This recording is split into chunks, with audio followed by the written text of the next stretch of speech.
നമ്മളൊക്കെ സോഷ്യൽ മീഡിയയിൽ ധാരാളം റീലുകൾ കാണാറുണ്ട്.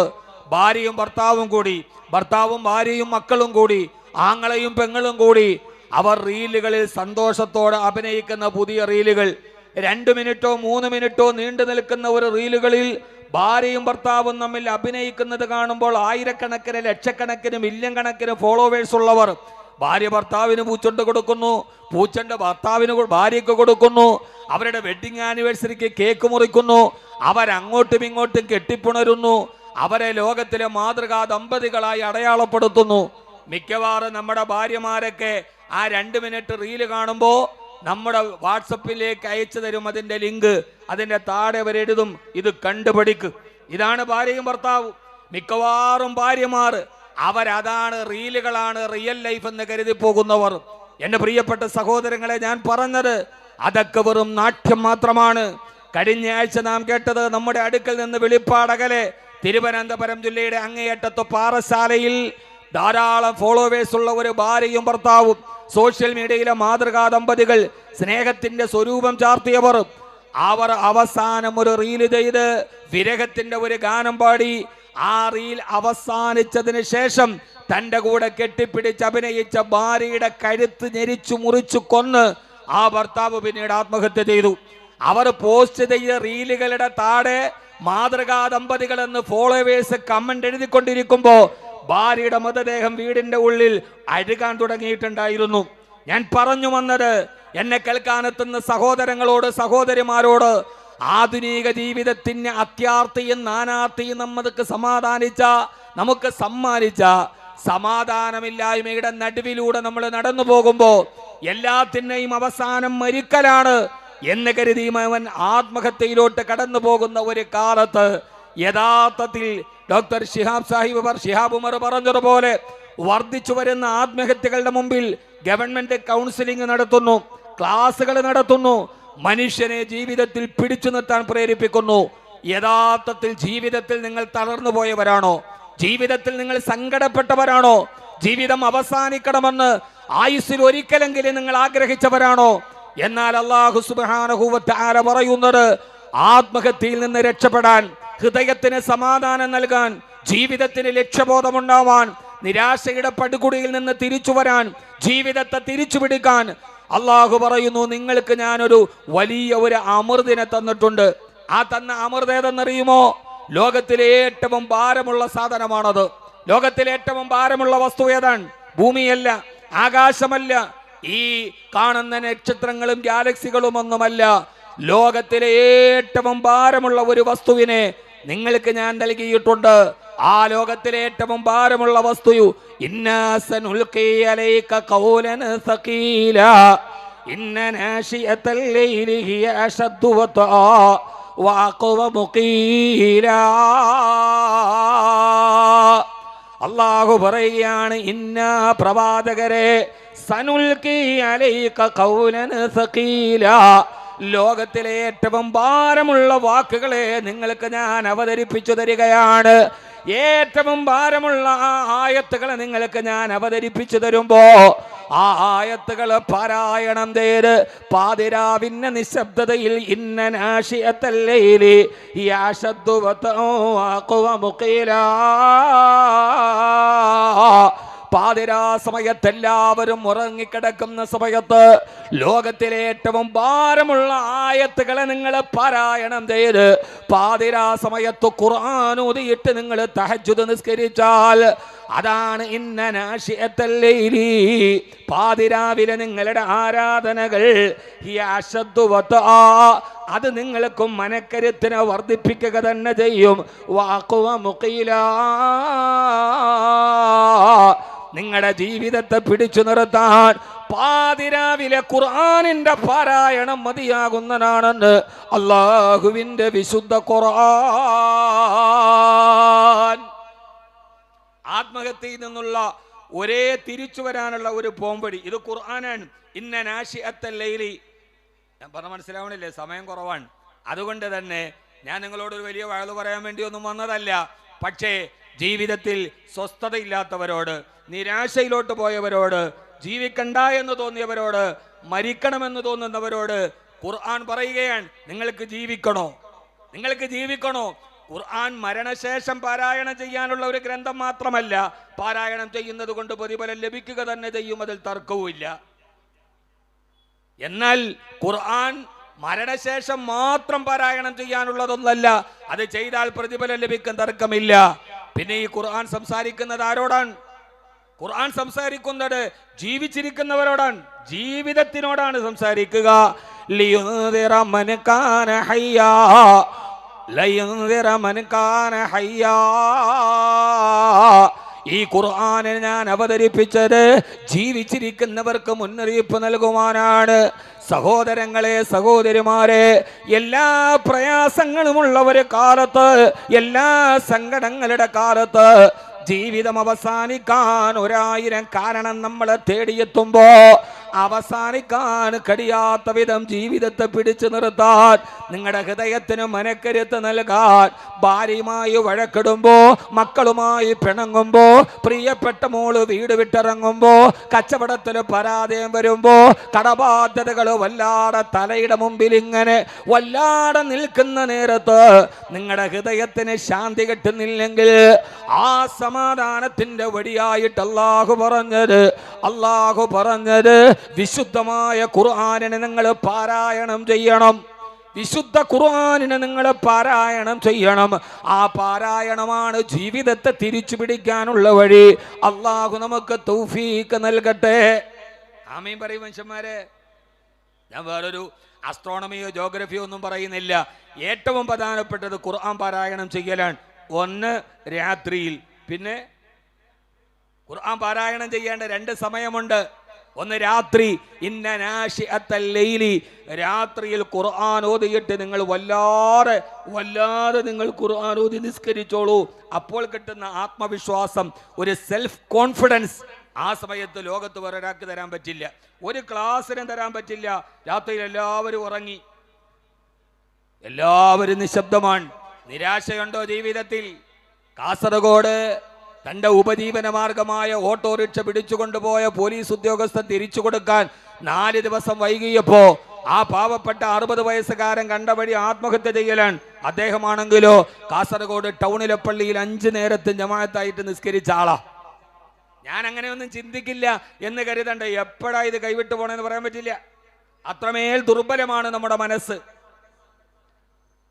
ഫോൺ പിടിച്ചു വാങ്ങിച്ചപ്പോൾ 17 വയസ്സുകാരൻ കണ്ട മാർഗം ഇറങ്ങിപ്പോയി ആത്മഹത്യ ചെയ്യലാണ്. എല്ലാത്തിൻ്റെയും വഴി, എല്ലാത്തിൻ്റെയും പരിഹാരം അത് ഈ ജീവിതത്തിൽ നിന്ന് ഒളിച്ചോടലാണ് എന്ന് ഞാൻ നിങ്ങളും കരുതുന്നുവെങ്കിൽ വേണ്ട. 2 കാര്യങ്ങൾ. വിശുദ്ധമായ ഖുർആനിനെ പാരായണം ചെയ്യുക. അല്ലാഹു നമ്മുടെ ജീവിതത്തിൽ ഖുർആനിനെ നമ്മളെ അല്ലാഹു കൂട്ടാക്കി തരട്ടെ. വിശുദ്ധ ഖുർആനുമായി ബന്ധപ്പെട്ട ഏറ്റവും പ്രധാനപ്പെട്ട ചില കാര്യങ്ങൾ പറയാണ്. അല്ലാഹുവേ, കുടുംബ ജീവിതത്തിൽ താളം തെറ്റുമ്പോ, ഭാര്യയും ഭർത്താവും തമ്മിൽ പിണങ്ങുമ്പോ, കുടുംബ ജീവിതം ഇല്ലാതാകുമ്പോ, ആ സമയത്തൊക്കെ ഹൃദയത്തിലേക്ക് നിരാശ വരുന്നുവെങ്കിൽ പാതിരാ സമയത്ത് നിങ്ങളുടെ വീടിന്റെ ഉള്ളിൽ നിങ്ങൾ ഖുർആൻ ഓതാൻ കഴിയുമോ പെങ്ങളെ? ആദരവായ പ്രവാചകൻ നബി മുഹമ്മദ് മുസ്തഫ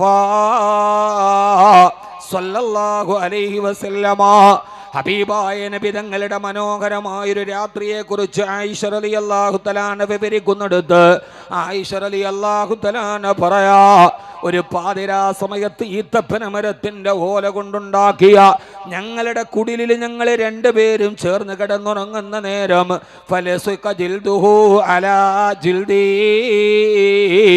എന്റെയും ഹബീബിന്റെയും ശരീരം തമ്മിൽ ചേർന്നിരിക്കുന്ന നേരത്ത്, പാതിരാ സമയത്ത് ഞങ്ങൾ ഇങ്ങനെ ഉറക്കത്തിൽ കിടക്കുന്ന നേരം അല്ലാഹുവിന്റെ റസൂല് പാതിരാ സമയത്ത് ഞെട്ടി ഉണർന്നു അത്രേ. എന്നിട്ട് ആയിഷ റളിയല്ലാഹു അൻഹയോട് ചോദിക്കുന്നു, ആയിഷ, പ്രിയപ്പെട്ട ആയിഷ,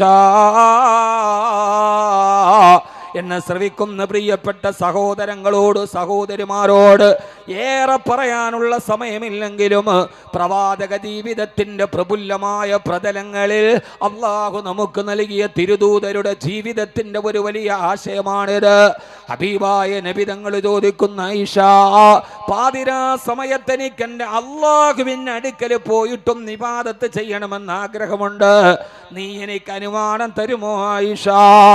പാതിരാ സമയത്ത് പടച്ചവന്റെ മുമ്പിൽ നിസ്കരിക്കാൻ പോകുമ്പോ സഹധർമ്മിണിയോട് അനുവാദം ചോദിക്കുന്ന തിരുദൂതരെ നിങ്ങൾക്കറിയുമോ? കാരണം രാത്രി നമ്മുടെ ഇണകൾക്ക് അവകാശപ്പെട്ടതാണ്. തലസ്ഥാന നഗരിയിൽ പാതിരാത്രി പകലാക്കി മാറ്റി ചുറ്റിക്കറങ്ങുന്നവരെ യഥാർത്ഥത്തിൽ ഓർത്തുകൊള്ളൂ, പാതിരാ സമയം രാത്രി എന്തിനാണ്? അള്ളാഹുവിന്റെ ഖുർആൻ രാത്രിയെ നമുക്ക് പരിചയപ്പെടുത്തിയത് എങ്ങനെയാണ്?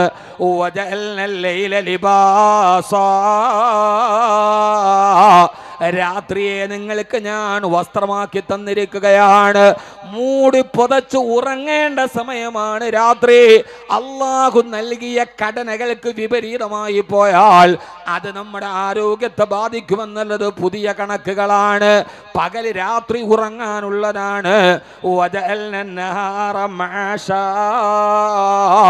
പകലുകൾ ജീവിതത്തിന്റെ ഉപജീവന മാർഗത്തിന് വേണ്ടിയാണ്. ഇത് പടച്ചവന്റെ തർത്തീബാണ്. ഇത് ലോകരക്ഷിതാവ് നിയമിച്ച ക്രമമാണ്. അതിനെ വല്ലാതെ മറികടന്നാൽ നിങ്ങളുടെ ആരോഗ്യത്തെ അത് ബാധിക്കുമെന്ന് പഠനങ്ങൾ പറയുന്നുണ്ട്. ഞാൻ കടക്കുന്നില്ല. അതുകൊണ്ട് രാത്രി സമയത്ത് സഹധർമ്മിണിക്ക് അവകാശപ്പെട്ടപ്പോ ഹബീബായ നബി തങ്ങൾ ചോദിച്ചു, ആയിഷ, ഞാൻ എൻ്റെ റബ്ബിനൊന്ന് ഇബാദത്ത് ചെയ്യാൻ പോയിക്കൊള്ളട്ടെയോ? ഹബീബായ നബി തങ്ങളെ രാത്രി എഴുന്നേറ്റ് തന്നോട് ഈ ആവശ്യം ചോദിച്ചപ്പോ ആയിഷ റളിയല്ലാഹു തആല ബുദ്ധിമതിയാണ്. ഈ നിരീശ്വരവാദികൾ രവിചന്ദ്രൻ പറയുന്നത് പോലെ പക്വതയില്ലാത്ത കളിപ്രായമല്ല, അത് കന്യകയുടെ ചാബല്യമല്ല, അത് തളിരിമയുടെ ആഗ്രഹങ്ങളല്ല. ആ സമയത്ത് തന്റെ ഭർത്താവിനെ തന്നോട് അനുവാദം ചോദിച്ചിട്ടൊരു ആഗ്രഹം നടക്കണമെന്ന് തോന്നിയപ്പോ ബുദ്ധിമതിയായ ആയിഷ റളിയല്ലാഹു അൻഹ ചോദിച്ചു, യാ റസൂലല്ലാഹ്, അങ്ങും അങ്ങയുടെ രക്ഷിതാവും തമ്മിലുള്ള ബന്ധത്തിന് ഞാൻ എന്തിന് തടസ്സം നിൽക്കണം? സഹോദരാ സഹോദരി, ഞാൻ ഈ പറയുന്നത് എവിടെയെന്നറിയോ? നമുക്കിന്ന് വലിയ മുഗൾരാജ വംശത്തിന്റെ ശില്പചാതുരിയെ തോൽപ്പിക്കുന്ന വീടുകളുണ്ട്. ഒരു കൊതുകിന് പോലും കയറി വരാത്ത വിധത്തിലുള്ള ശീതീകരിച്ച റൂമുകളുണ്ട്. ഭാര്യയും ഭർത്താവും ഏറ്റവും വലിയ കട്ടിലിൽ കിടക്കുമ്പോഴും ശരീരം തമ്മിലേ അടുപ്പമുള്ളൂ. മനസ്സുകൾ തമ്മിൽ കിലോമീറ്ററോളം അകലം കിടക്കുന്ന ഒരു വീട്ടില് ആ സമയത്ത് നമുക്ക് കഴിക്കാൻ ഡൈനിങ് ടേബിളിൽ ഭക്ഷണങ്ങളുണ്ട്, ധരിക്കാൻ വസ്ത്രങ്ങൾ അലമാരയിൽ അട്ടിയിട്ടിട്ടുണ്ട്, സഞ്ചരിക്കാൻ നമുക്ക് കാറുകളുണ്ട്. എന്നാ പോലും സമാധാനത്തോടെ ഒരു ദിവസം ഉറങ്ങാൻ കഴിയാത്ത നമ്മുടെ മാളികകൾ എന്തിന്? 3 മാസത്തിലൊരിക്കൽ ഈത്തപ്പഴം കടിച്ചു വിശപ്പൊടുക്കിയ 8 മുഴം നീളവും 10 മുഴം വീതിയുമുള്ള ഈത്തപ്പന മരത്തിന്റെ ഓലകൾ വെച്ചും മെടഞ്ഞുണ്ടാക്കിയ ആകാശത്തും മഴ പെയ്താൽ മഴവെള്ളം മുഴുവനും മേക്കൂരയിലൂടെ താഴെ വീടുന്ന കൊച്ചുകുടിലില് ഒരു ഭാര്യയും ഭർത്താവും എങ്ങനെയാണ് സമാധാനത്തോടെ ദിനരാത്രങ്ങളെ തള്ളി നീക്കിയിടുന്ന്? ഹബീബിന്റെ ജീവിത ചരിത്രത്തെ പഠിക്കുക. അള്ളാന്റെ റസൂലിനോട് ഇത് പറഞ്ഞിട്ട് ആയിഷ റളിയല്ലാഹു തആലയോട് അനുവാദം വാദിച്ച് അള്ളാന്റെ റസൂല് വീട്ടിൽ നിന്ന് തഹജ്ജുദിന് എഴുന്നേൽക്കുമ്പോ ആയിഷ റളിയല്ലാഹു തആല പറയുന്നു, യാ റസൂലല്ലാഹ്, ലീ ഇലൈക ഹാജ, ഇപ്പോൾ നിങ്ങളെ കൊണ്ട് എനിക്കൊരാവശ്യമുണ്ട് നബിയേ. ഭർത്താവ് അനുവാദം ചോദിച്ചു പോകുന്ന നേരത്ത്, സന്തോഷത്തോടെ പോകുന്ന നേരത്ത് താൻ ചോദിക്കുന്നത് തരുമെന്നുറപ്പുള്ള ഭാര്യ, ഭർത്താവിന് സന്തോഷമുള്ള നേരത്താണല്ലോ ഭാര്യമാര് പ്രധാനപ്പെട്ട ആവശ്യം ചോദിക്കുക. അല്ലാതെ കലിതുള്ളിയ നേരത്തൊരു ബുദ്ധിമതിയായ പെണ്ണ് ഭർത്താവിനോടൊന്നും ചോദിക്കില്ല. പാതിരാ സമയത്ത് സന്തോഷത്തോടെ പള്ളിയിലോട്ട് പോകുമ്പോ ആയിഷ റളിയല്ലാഹു അൻഹ ചോദിക്കുന്നുണ്ട്, യാ റസൂലല്ലാഹ്, വലി ഇലൈക ഹാജ, എനിക്ക് നിങ്ങളെ കൊണ്ടൊരാവശ്യമുണ്ട് നബിയേ. അല്ലാഹുവിന്റെ റസൂല് പറഞ്ഞു, ചുരുക്കി പറയാൻ ഞാൻ വളരെ പ്രധാനപ്പെട്ട ഒരു സംഭവമാണിത്. ആയിഷ ചോദിച്ചോളൂ. രണ്ടാമതും പറഞ്ഞു, നബിയേ, വലി ഇലൈക ഹാജ, എനിക്ക് നിങ്ങളോടൊരു വലിയ കാര്യം ആവശ്യപ്പെടാനുണ്ട്. ആയിഷ ചോദിച്ചോളൂ എന്ന് ഹബീബായ നബി സല്ലല്ലാഹു അലൈഹി വസല്ലം സുസ്മേര വദനനായി മറുപടി പറയുമ്പോ നിങ്ങളൊന്ന് ആലോചിച്ചു നോക്ക്. പാതിരാ സമയത്ത് ഭർത്താവ് സന്തോഷത്തോടെ ഇരിക്കുന്ന നേരത്ത് ഒരു 17 വയസ്സുകാരി പെണ്ണ്, ഹബീബായ നബി തങ്ങൾ വഫാത്താകും ആയിഷ ബീവിയുടെ വയസ്സ് 18 വയസ്സാണ്. ഒരു 17 വയസ്സുകാരി പെണ്ണ് തന്റെ ഭർത്താവിനോട് ആവശ്യപ്പെടുന്ന ഏറ്റവും പ്രധാനപ്പെട്ട ഒരു കാര്യമേതെന്ന് നിങ്ങൾ നിങ്ങളുടെ മനസ്സിലൊന്ന് ചിന്തിച്ചു നോക്ക്. ഇന്നത്തെ കൗമാരപ്രായത്തിന്റെ ആട്ടവും പാട്ടവും അഭിലാഷവും വെച്ച് നിങ്ങളൊന്ന് മനസ്സിലൊന്ന് ആലോചിച്ചു നോക്ക. മൂന്നാമതും പറഞ്ഞു, യാ റസൂലല്ലാഹ്, നബിയേ വലിയിലേക്ക് ഹാജ, എനിക്ക് അങ്ങയോടൊരാവശ്യം പറയാനുണ്ട് നബിയെ. പറയായിഷ എന്ന് പറയുമ്പോ 17ന്റെ പക്വതയെയും മറക്കുന്ന രീതിയിൽ ആയിഷ റളിയല്ലാഹു തആല ചോദിച്ച ചോദ്യം, യാ റസൂലല്ലാഹ്, അങ്ങ് അല്ലാഹുവിനോട് നിസ്കരിക്കാൻ പോവുകയല്ലേ? ഉദ്ഉല്ലാഹലി ഉദ്ഉല്ലാഹലി ഉദ്ഉല്ലാഹ അയ്യഗ്ഫറലി, ഈ ആയിഷയുടെ പാപങ്ങളെല്ലാം പുറത്തു തരാൻ, ആയിഷയുടെ പാപങ്ങളെല്ലാം പുറത്തു തരാൻ അല്ലാഹുവിനോടൊന്ന് ദുആ ചെയ്യുമോ? അതുമാത്രം ഈ സമയത്ത് നിങ്ങൾ എനിക്ക് വേണ്ടി ചെയ്താൽ മതിയെന്ന് നമ്മുടെ പ്രിയപ്പെട്ട ഉമ്മുന ആയിഷ റളിയല്ലാഹു തആല അൻഹാ വേറെ ഒരാഗ്രഹങ്ങളില്ല, വേറെ ഒരു പ്രശ്നങ്ങളില്ല. 17ാമത്തെ വയസ്സിൽ ഇസ്തിഗ്ഫാറിനെ കുറിച്ചോത്ത് ആകുലപ്പെടുന്ന എത്ര പെൺകുട്ടികൾ നമ്മുടെ സമൂഹത്തിലുണ്ട്. യാ റസൂലല്ലാഹ്, എനിക്ക് വേണ്ടി ഒന്നൊന്ന് ദുആ ചെയ്യുമോ? തിരുദൂതര് അതിനേക്കാൾ വലിയ ഭർത്താവാണത്.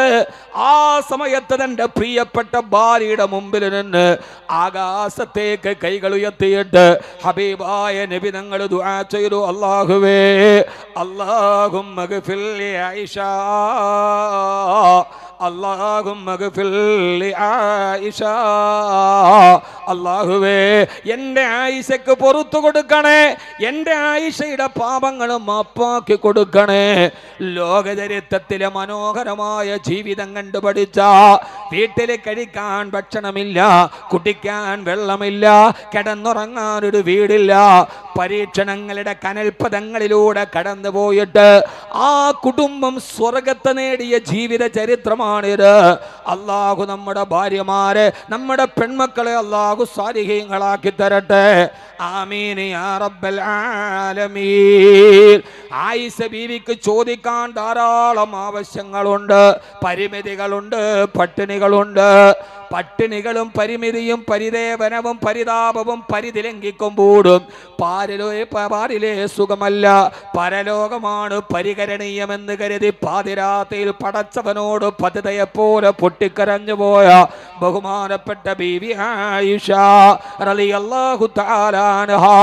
സമയം ചുരുക്കം കൊണ്ട് തിരുക്കി പറയട്ടെ, ഹബീബായ തിരുദൂതർ അവിടെ നിന്ന് എഴുന്നേച്ചു പോയി, നേരം മദീനത്തെ പള്ളിയുടെ ഉള്ളിൽ കയറി.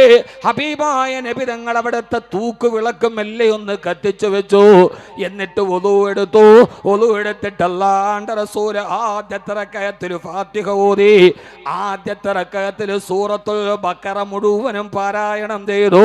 എന്നിട്ട് തുമ്മ റക്കഅൻ നബിയു വഅതദലൻ നബിയു തുമ്മ സജദൻ നബിയു തുമ്മ ബക്കൻ നബിയു, റുകൂ ചെയ്തു. ആ റുകൂയിൽ കടന്നു പൊട്ടിക്കരഞ്ഞു. പിന്നീട് വന്നു സുജൂദിൽ പോയി, സുജൂദിൽ കടന്നു കരഞ്ഞു.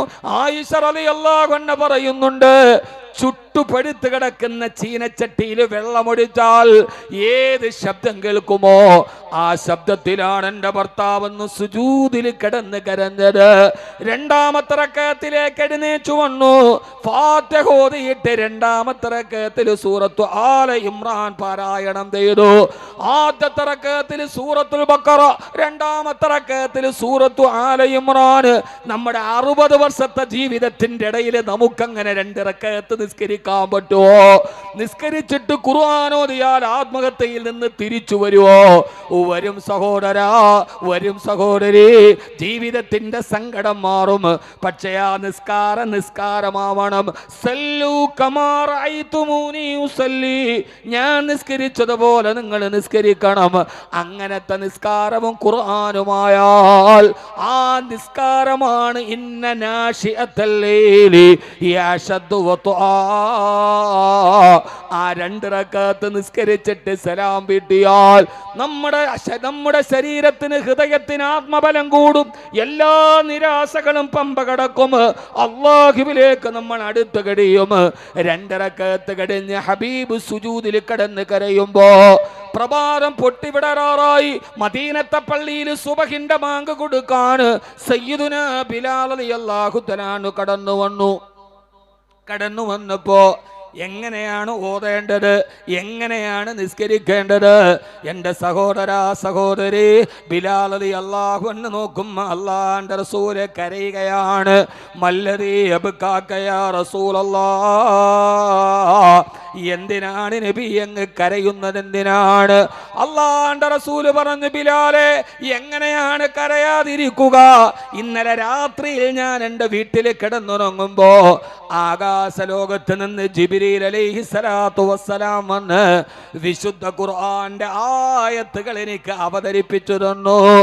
ആ ആയത്ത് കേട്ടിട്ട് പിന്നെ എനിക്ക് ഉറങ്ങാൻ കഴിഞ്ഞില്ല. ഇവിടെ ആയത്ത് കേട്ടാൽ പിന്നെ ഉറങ്ങാൻ കഴിയരുത്. ആ ആയത്ത് കേട്ടു. സമയം വളരെ കുറവാണ്, 45 മിനിറ്റ് എനിക്കുള്ളത്.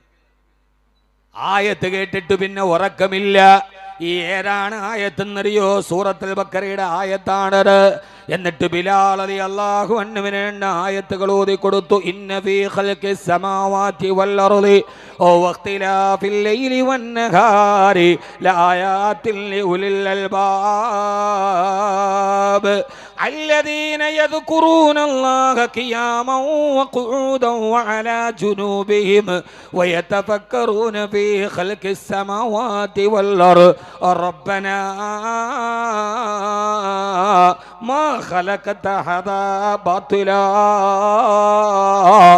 സുബ്ഹാനക ഫഖിനാ അദാബന്നാർ. ഇന്ന ആയത്തിന്റെ അർത്ഥം മാത്രം ഒന്ന് ഞാൻ വെറുതെ ഓടിച്ചു പറയാം. സഹോദരി, ചെറുപ്പക്കാരാ, മനസ്സിലാക്ക്. അല്ലാഹുവിന്റെ ഖുർആനിനെ ഓതേണ്ട രീതിയിൽ നിങ്ങളൊന്നോട്. ഇന്ന് രാവിലെ നമ്മൾ ഫേസ്ബുക്ക് എത്ര കണ്ടു, ഇൻസ്റ്റാഗ്രാം എത്ര കണ്ടു, ഇന്ന് നമ്മൾ സോഷ്യൽ മീഡിയയിൽ എന്തൊക്കെ നമ്മൾ വായിച്ചു. പക്ഷെ അള്ളാന്റെ കലാമിന്റെ ഒരു വരി ഇന്ന് വായിച്ചവരെവിടെ? അല്ലാഹുവിന്റെ കലാമിന്റെ 2 ആയത്തുകൾ പാരായണം ചെയ്തവരെത്ര പേരുണ്ട്?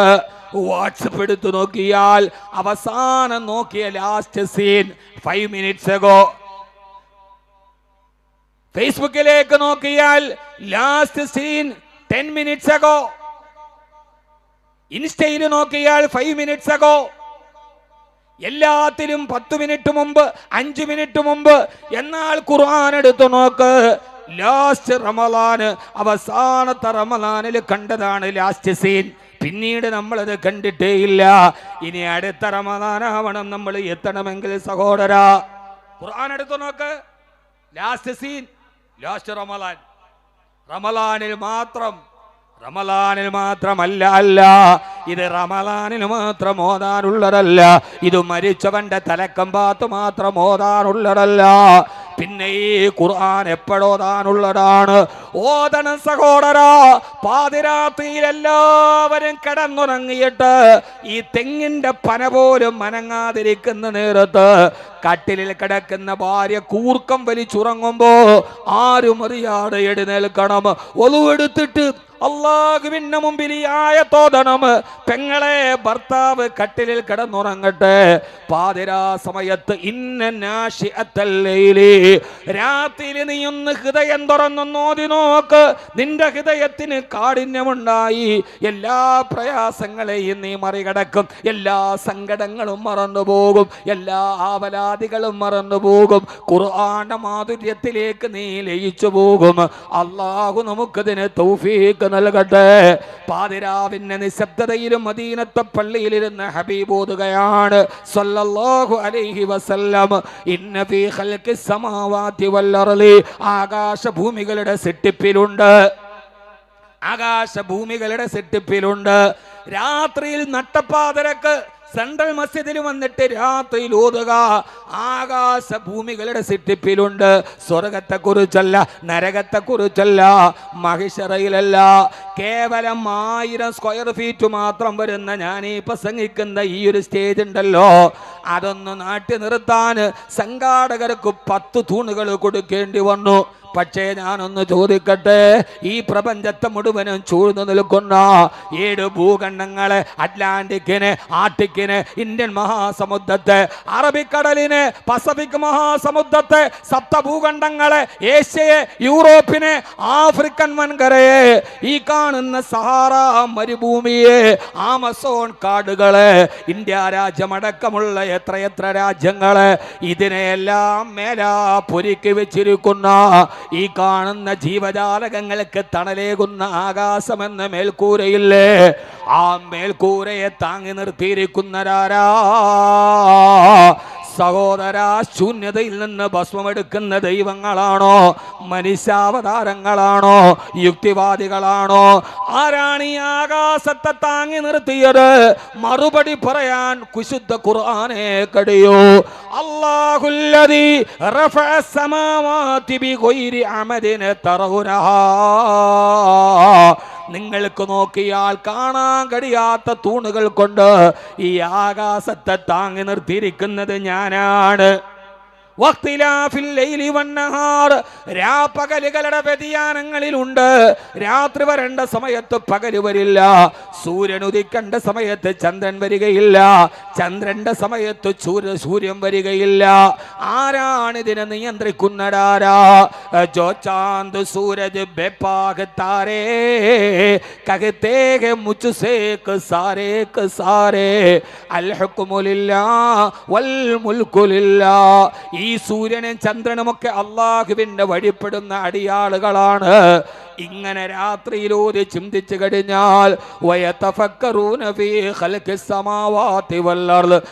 ആകാശ ഭൂമികളുടെ വലിപ്പത്തെക്കുറിച്ച് ചിന്തിക്കുമ്പോ സമയമില്ലല്ലോ സഹോദരാ. ഇതിന്റെ ഈ സിട്ടിപ്പിന്റെ മഹിമയെ കുറിച്ച് ചിന്തിക്കുമ്പോ ആ സമയത്തവൻ പറയും അല്ലാഹുവിനോട്, അല്ലാഹുവേ റബ്ബനാ മാ ഖലഖത ഹദാ ബാതിലാ. അല്ലാഹുവേ, അല്ലാഹുവേ ഇതൊന്നും നീ വെറുതെ സൃഷ്ടിച്ചതല്ല റബ്ബേ. അടുത്ത വാക്കാണ് പ്രധാനപ്പെട്ടത്. സുബ്ഹാനക ഫഖിനാ അദാബന്നാർ. പടച്ചവനെ, നരകത്തിൽ നിന്ന് എന്നെ കാക്കണേ അല്ലാഹ്, നരകത്തിൽ നിന്ന് എന്നെ കാക്കണയല്ല. ഇത്രയും വലിയ ആകാശത്തെ സൃഷ്ടിച്ച നിനക്ക്, ഇത്രയും വലിയ സൂര്യനെ നിയന്ത്രിച്ച നിനക്ക്, ഇത്രയും വലിയ ചന്ദ്രനെ ഉദിപ്പിച്ച നിനക്ക്, ലക്ഷക്കണക്കിന് നക്ഷത്രങ്ങളെ സംരക്ഷിച്ച നിനക്ക്, ആകാശ ഭൂമികളെക്കാൾ വലിപ്പമുള്ള ഒരു നരകത്തെ സൃഷ്ടിക്കാൻ നിനക്ക് കഴിയില്ലെന്ന് എനിക്ക് വിശ്വസിക്കാൻ കഴിയില്ല റബ്ബേ. അതുകൊണ്ട് ആകാശ ഭൂമികളെ സൃഷ്ടിച്ച നിനക്ക് കത്തിക്കാളുന്ന ഒരു നരകത്തെ സൃഷ്ടിക്കാൻ കഴിവുള്ളവനാണ്. അതുകൊണ്ട് എനിക്കൊന്നുമില്ല റബ്ബേ. അഹമ്മദ് കബീറിന്റെ കയ്യിലൊന്നുമില്ല, നിസ്കാരമില്ല, നോമ്പില്ല, ഇബാദത്തില്ല. അതുകൊണ്ട് അല്ലാഹുവേ, പാതിരാ സമയത്ത് നിന്നോട് ഞാൻ പറയുകയാണ്, സുബ്ഹാനക ഫഖിനാ അദാബന്നാർ. നിന്നെ അനുസരിക്കാത്തതിന്റെ പേരിൽ നാളെ നീ എന്നെ നരകത്തിലോട്ട് വലിച്ചെറിയല്ലേ അല്ലാഹ്. ഇതാണ് ഹബീബായ നബി തങ്ങളുടെ ഒരു രാത്രിയെങ്കിൽ എൻ്റെ സഹോദരങ്ങളോട്, സഹോദരിമാരോട്, ഖുർആൻ ഓതേണ്ട സമയം നിസ്കാരത്തിന് തൊട്ടു മുമ്പ് മാത്രമല്ല, അതൊക്കെ നമ്മുടെ ഇബാദത്താവട്ടെ. രാത്രിയിൽ ഖുർആൻ ഓതുക, അത് ഹൃദയത്തിന് വലിയ സന്തോഷം നൽകും. അല്ലാഹു നമുക്കത് നൽകി അനുഗ്രഹിക്കട്ടെ. ആമീൻ യാ റബ്ബൽ ആലമീൻ. രാത്രിയിൽ ഓതുക. നമ്മൾ നിസ്കാരത്തിന് മുമ്പ് ഓതും, നിസ്കാരത്തിന് ശേഷം ഓതും, ളുഹാ നിസ്കരിച്ചിട്ട് ഓതും, ഒക്കെ ശരിയാണ്. പക്ഷേ നമ്മുടെ ജീവിതത്തിൽ നമ്മളെ പിടിച്ചു നിർത്തുന്ന ഒരിക്കലും നിരാശ ഉണ്ടാവില്ല, ഒരിക്കലും മനസ്സിന് വേദന ഉണ്ടാവില്ല. എൻ്റെ പ്രിയപ്പെട്ട സഹോദരിമാരെ, എത്രയോ ആളുകൾ പറയാറുണ്ട്, ഉസ്താദേ ജീവിതത്തിൽ ഒരു സമാധാനമില്ല, ഒരു സമാധാനമില്ല. ആ സമാധാനം കിട്ടാനുള്ള ഏറ്റവും പ്രധാനപ്പെട്ട വഴി നമ്മുടെ ഈ മനസ്സിൻ്റെ ഒരു ദൗർബല്യം ഉണ്ടല്ലോ, പെട്ടെന്ന് ചിന്തിക്കുക. എത്ര ആളുകളാണ് ഇബാദത്തുള്ളവർ, നിസ്കാരമുള്ളവർ, അറിയപ്പെട്ട ആളുകൾ. നമ്മൾ തന്നെ ചോദിക്കുന്നു എങ്ങനെ? അടുത്ത സമയത്ത് ഇന്ത്യൻ രാഷ്ട്രീയത്തിൽ അറിയപ്പെട്ട ഒരു മനുഷ്യൻ ആത്മഹത്യ ചെയ്തു. പണമില്ലാത്ത ആളല്ല, കോടീശ്വരനൻ, അധികാരമില്ലാത്ത ആളല്ല. ഇതൊക്കെയുണ്ടെങ്കിലും മനസ്സ് തളർന്നു പോകുന്നു. ഇന്നത്തെ ഈ സനദ് സമ്മേളനത്തിൽ വെച്ച് ഞാൻ പറയാൻ, ഇത് എൻ്റെ വാക്കല്ല, കബീർ വാക്കവിയുടെ വാക്കല്ല, വിശുദ്ധ ഖുർആൻ. ഖുർആൻ ഒരു കാര്യം പറഞ്ഞാൽ ലാ റൈബ ഫീഹി, അതിൽ പിന്നെ തർക്ക വിതർക്കങ്ങളില്ല, ഖണ്ഡന മണ്ഡനങ്ങളില്ല, അതിൽ പിന്നെ സംശയമില്ല. ഇന്ന സനുൽഖി അലൈക ഖൗലൻ സഖീല ഇന്ന നാശിഅത്തൽ ലൈലി ഹിയ അശദ്ദു വത്അം വഅഖ്വ മുഖീല. രാത്രിയിൽ എഴുന്നേറ്റ് നിങ്ങൾ നിസ്കരിക്കീൻ, ഖുർആൻ ഭാരമുള്ള ഖുർആനിനെ ഓതീൻ. മഹാനായ സയ്യിദന ഉമർ ഇബ്നുൽ ഖത്താബ് റളിയല്ലാഹു അൻഹുവിന് ഒരിക്കൽ മനസ്സിന് വല്ലാത്ത ടെൻഷൻ ഉണ്ടായി. ടെൻഷൻ ഇല്ലാത്ത ആരാ ഉള്ളത്? എല്ലാവർക്കും ഓരോരോ ടെൻഷനാണ്. ഈ അടുത്ത സമയത്ത് ഒരു സഹോദരി എന്നോട് പറഞ്ഞു, ഉസ്താദേ എല്ലാം ഉണ്ട്, സമ്പത്തുണ്ട്, ആരോഗ്യമുണ്ട്, കാറുണ്ട്, എല്ലാം ഉണ്ട്, പക്ഷേ ഈ എൻ്റെ ഭർത്താവ് അയാൾ എന്നോട് മനസ്സോർന്ന് സംസാരിക്കൂല. എൻ്റെ ജീവിതത്തിൽ വലിയ ടെൻഷനാണ്, അയാൾക്ക് എന്നെ വേണ്ട, അയാൾക്കെല്ലാം ഉണ്ട്, പക്ഷെ എൻ്റെ അടുത്ത് വന്നാൽ വലിയ ബിസിനസ്സുകാരനാണ്. ആ സമയത്ത് അയാൾ രാത്രി കിടക്കാൻ നേരത്ത് ഞാൻ പോയിരുന്നിട്ട് അയാളെ എത്ര ശല്യപ്പെടുത്തി, എന്നോട് മനസ്സോർന്ന് സംസാരിക്കില്ല, മൂപ്പിലെ അങ്ങനെ ചിന്തിച്ച് കിടക്കും. എനിക്കാകെ നിരാശയാണ്. എല്ലാം ഉണ്ട്, ആ പെണ്ണിൻ്റെ ഒരേ ഒരു നിരാശ, ഭർത്താവ് മനസ്സോർന്ന് സംസാരിക്കാത്തതാണ്. ഓരോരുത്തർക്കും ഓരോ പ്രശ്നം. ചിലർക്ക് പണം ഇല്ലാത്തതിൻ്റെ പ്രശ്നം, ചിലർക്ക് പണം ഉള്ളതിൻ്റെ പ്രശ്നം. എൻ്റെ പൊന്ന് സഹോദരങ്ങളെ, ഞാൻ ആ സ്ത്രീയോട് പറഞ്ഞു, ഇത്രയൊക്കെ കിട്ടിയിട്ട് അയാൾ സംസാരിച്ചോളൂ. അപ്പോൾ അയാൾ എന്നോട് പറയാണ്ട്, പൊന്നുസ്താദേ രാത്രി കിടക്കുമ്പോൾ നാളത്തെ ബിസിനസ്സിൻ്റെ 1000 പ്രശ്നങ്ങളാണ്. അപ്പോൾ ചില സമയത്ത് ഞാൻ എന്തെങ്കിലും ചിന്തിച്ച് കിടക്കും. അതുപോലും അക്സെപ്റ്റ് ചെയ്യാൻ കഴിയാത്ത രീതിയിൽ പ്രശ്നങ്ങളെ നമ്മളായിട്ട് ഉണ്ടാക്കാൻ അങ്ങനെ അവരോട് പറഞ്ഞു, ഉപദേശിച്ചു വിട്ടു. രാത്രിയിൽ ഒരു ഭാര്യയും ഭർത്താവും ഒന്നിച്ച് കിടക്കുമ്പോൾ രണ്ടുപേരുടെ ഈ ചിന്തകൾ തമ്മിൽ വ്യത്യസ്തമാണ്. പക്ഷെ ഭാര്യയ്ക്കത് ഫീൽ ചെയ്യുന്ന വേറെ രീതിയിലാണ്. കുടുംബജീവിതം വലിയ പ്രശ്നമാണ്, അതൊരു വലിയ അഭ്യാസമാണ്. ഖുർആൻ പറയുന്നതായിട്ട് അങ്ങനെ അന്തം വിട്ടു, ഞാൻ ചില പറഞ്ഞുതരാം. അപ്പോൾ നമ്മൾ ഖുർആനിനെ വല്ലാതെ സ്നേഹിക്കുക. ഒരു ഭർത്താവ് കിടക്കുക, ഭാര്യയും കിടക്കുകയാണ് രാത്രിയിൽ, ഭാര്യയുടെ ചിന്ത എന്തായിരിക്കും? രാത്രിയിലെല്ലാം കഴിഞ്ഞ് വന്ന് ഒതുവൊക്കെ എടുത്ത് നന്നായിട്ട് കിടന്നുറങ്ങാൻ പോവാൻ. ആ സമയത്ത് ഭാര്യയുടെ ചിന്ത എന്താ? സ്ത്രീകളുടെ ചിന്ത എന്താവും? നാളെ രാവിലെ ദോശയുടെ മാവ് നന്നായിട്ട് പുളിച്ചിട്ടുണ്ടോ? നന്നായിട്ട് പുളിച്ചാൽ ദോശ ഉണ്ടാക്കി, ഇല്ലെങ്കിൽ ഇഡ്ഡലി ഉണ്ടാക്കാം. ഉച്ചയ്ക്ക് മുളകിട്ട മീൻകറി വേണോ, അതെല്ലാം മുരിങ്ങക്കായിട്ട മീൻകറി വേണോ, ഭർത്താവിന് ചപ്പാത്തി വേണോ, ഉരട്ടി വേണോ? അവരുടെ ചിന്ത അവരിൽ കൈകാര്യം ചെയ്യുന്നൊരു ലോകത്തെ ചുറ്റിപ്പറ്റിയാണ്. അപ്പുറത്തിരിക്കണ ഭർത്താവോ, നാളെ ചെക്ക് കൊടുത്തിട്ടുണ്ട്, 4 ലക്ഷം രൂപ അക്കൗണ്ടിൽ വരണം, എങ്ങനെ വരും? മോൻ്റെ ഫീസ് അടയ്ക്കാൻ സമയമായി, കടയ്ക്കാണെങ്കിലോ മുനിസിപ്പാലിറ്റി പൊളിക്കാൻ പറഞ്ഞിട്ടുണ്ട്, അത് പൊളിച്ചാൽ ഞാൻ എങ്ങനെ ജീവിക്കും? ജീവിതത്തെ കാർന്നു തിന്നുന്ന ചിന്തകളിൽ ആ മനുഷ്യൻ അസ്വസ്ഥനായിട്ട് കിടക്കാൻ. അപ്പോൾ അടുത്തടുത്ത് കിടക്കുമ്പോൾ രണ്ടുപേരുടെ ഈ ചിന്തകൾ തമ്മിൽ വ്യത്യസ്തമാണ്. ആ ചിന്തകളെപ്പോലും നമ്മുടെ കുടുംബത്തെ ബാധിക്കുന്ന രീതിയിൽ നമ്മുടെ ചിന്തകൾ മാറിക്കഴിഞ്ഞു. പണ്ടൊന്നും നമ്മൾ ഇത്രയും ചിന്തിക്കുന്ന ആളുകളല്ല, ആണോ? അതെന്താ തുറച്ചു നോക്കണ്? പണ്ടൊക്കെ നമുക്ക് ഇത്രയേറെ ടെൻഷൻ ഉണ്ടാകും, ഇത്രയും ചിന്തയുണ്ടോ? ഒന്നുമില്ല. ഇന്ന് നമുക്ക് ചിന്തകൾ കൂടി, ആകുലതകൾ കൂടി, പ്രശ്നങ്ങൾ കൂടി, പ്രയാസങ്ങൾ കൂടി. പണ്ട് മോൻ കള്ള് കുടിക്കുന്നുണ്ടോ എന്ന് നാട്ടിലെ കള്ള് ഷാപ്പിന്റെ മുമ്പിൽ നോക്കിയാൽ മതി. ഇന്ന് മോൻ കള്ള് കുടിക്കുന്നുണ്ടോ എന്ന് എവിടെയൊക്കെ നോക്കണം? അവൻ എവിടെയെങ്കിലും പോകണുണ്ടോ എന്ന് ആ സ്ഥലത്ത് തിരഞ്ഞാൽ മതി. 4 ക്യാമറ കണ്ണുകളുമായിട്ട് നിന്നാലും മക്കളെ നിയന്ത്രിക്കാൻ കഴിയാത്ത വലിയൊരു ടെൻഷനിലേക്ക് നമ്മൾ മാറി. നമ്മുടെ കുടുംബജീവിതം വല്ലാതെ പ്രയാസങ്ങളിലായി. അള്ളാഹു നമ്മുടെ കുടുംബജീവിതത്തെ നന്നാക്കി തരട്ടെ. ആമീൻ പറയും മനുഷ്യന്മാരെ. അള്ളാഹു നമ്മുടെ കുടുംബജീവിതത്തെ നന്നാക്കി തരട്ടെ.